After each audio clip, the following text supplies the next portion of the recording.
Hürmetli vatandaşları, lüksümüzü devamlaştırımız. Mutaxassislar Amerika bilan Çavuşan bir meydan urushdan saqlanolmaydi. Çünkü Kompartiyasi aldığımı, kaynağımı mağalmaydı mavzulu haber. 5. ayın 2. günü Van Vitor beti ilan kılın. Haber mındak başlan. Çavuşan yerim arılan vaziyeti Kim Jong-un hakimiyeti yadro kurallardan vazgeçişini halımı Allah'tan tehamo ciddileşip gitti. Cumhur'un mutaxassisi Lin Jefu Büyük İrat orbitinin ziyaretini kabul kılganda mundaq hesapladı. Amerika adamigarchilikni ko'rsatib bo'lgandan keyin Çavuşanga urush boshlaydi deb hesapladı.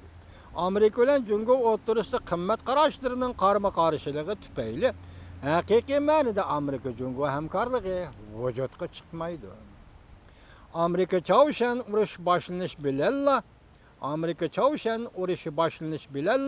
Jungo Kompartiyasining ichki qismida qalaymaqqanchilik yuz berib, siyosiy hokimiyatning gumron bo'lishini keltirib chiqardi. Bizning haligi Çavuşan to'g'risidagi Xitoyning urush kirmasligi to'g'risidagi tahlillarimiz, analizlarimiz bilan bir yerdan chiqayotgan nima bu gap?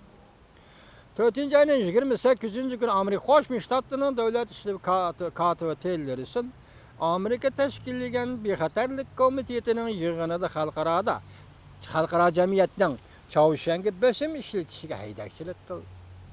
Agar unda qilmaydi ekan, oqibat keltirdi. Agar unda qilmaydi ekan, oqibat qaratildi.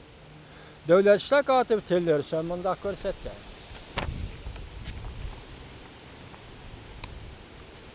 Kelgusida har qanday ig'vogarchilikka taqobil turadigan vositalarni bugun bu yerda chetga qoqmaymiz. Diplomatik vosita, iqtisodiy vosita, harbiy zo'ril tepirgan harbiy jihat zarb yurish vositalarining har qandig'ini chetga qoqmaymiz. Amerikaning qattiq pozitsiyasi ostida va bexatarlik komitetining chaqirig'i ostida Çavuşan ig'vogarchilikni hargiz to'xtatmadi. Çavuşan yadro qurollarini sinaq qilishda voz kechmaydi. Amerika odamigarchilikni oxirlashtirgan aman Çavuşanga urush ochadi. Jungo Xalq Universiteti siyosiy fakultetining mudiri professori Lin Jefu Yangi İrat orbiti muxbirining ziyoratini qabul qilganda Çavuşan yerim orli vaziyat to'g'risida to'xtaldi. Çavuşan bir lukchak davlat. Bu davlat yadro qurollaridan hargiz voz kechmaydi. Çavuşanning qilganlari Amerikaning qizil chiziqiga dashlaganlikdir. Amerika Qo'shma Shtatlari Çavuşanning yadro qurollariga ega bo'lishiga hargiz yo'l qo'ymaydi. Amerika hozir tinchlik kelishimi imzolash orqali masala hal qilmoqchi bo'lyapti. Tinchlik kelishimining bir qancha xil vositalari bor deb hisoblaydi. Lekin bu mumkin emas. Amerika odamigarchilikning barliq vositalarini ishga soladi. Çavuşan urushi bo'lmay qoladi. Kim Jong-un avval hozir Amerika xiris e'lon qildi.